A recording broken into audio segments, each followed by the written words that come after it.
এক মুহূর্তে হাসি, পরক্ষণেই কান্না, কখনো বা সুখ, কখনো বা দুঃখ। এই তো জীবন। বিচিত্র মোড়ানো সেই জীবন দেখা গেছে পাকিস্তানের অলরাউন্ডার পেসার আমির জামালের। 2 বছর আগেও যিনি ছিলেন নেট বোলার, তারও কয়েক বছর আগে ছিলেন একজন ট্যাক্সি ড্রাইভার। সেই ট্যাক্সি ড্রাইভার আর নেট বোলারই এবার অস্ট্রেলিয়া সফরে পাকিস্তানের সবচেয়ে বড় প্রাপ্তি। সতীর্থ কিংবা প্রতিপক্ষ, সাবেক কিংবা বর্তমান, ব্যাটে বলে সমান তালে নজর কেড়েছেন সবার। 1996 সালে পাকিস্তানের মিয়ানওয়ালিতে জন্মগ্রহণ করেন আমির জামাল। 2014 সালে খেলেছেন অনূর্ধ্ব-19 দলে। কিন্তু দায়িত্বের বেড়াজালে ছাড়তে হয় ক্রিকেট। পাড়ি জমান অস্ট্রেলিয়ায়।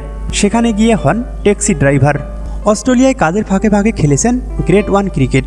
দেশের হয়ে খেলার পুরনো স্বপ্ন নিয়ে 2018 সালে ফিরে আসেন আপন জন্মভূমিতে।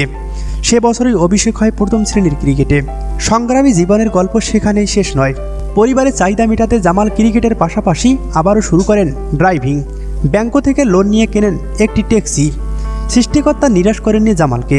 2021-22 মৌসুমে পাকিস্তান নর্দার্ন দলের হয়ে টি-20তে আহমেদ শেহজাদ, শোয়েব মালিক ও ফাহিম আশরাফদের মতো প্রতিষ্ঠিত তারকাদের আউট করে ম্যাচ সেরা হন আমির জামাল। সে বছরই ইংল্যান্ডের বিপক্ষে পাকিস্তানের হয়ে টি-20তে অভিষেক হয় আমির জামালের। ডিসেম্বরেই খুলে টেস্টের দরজা সেই অস্ট্রেলিয়ার বিপক্ষেই।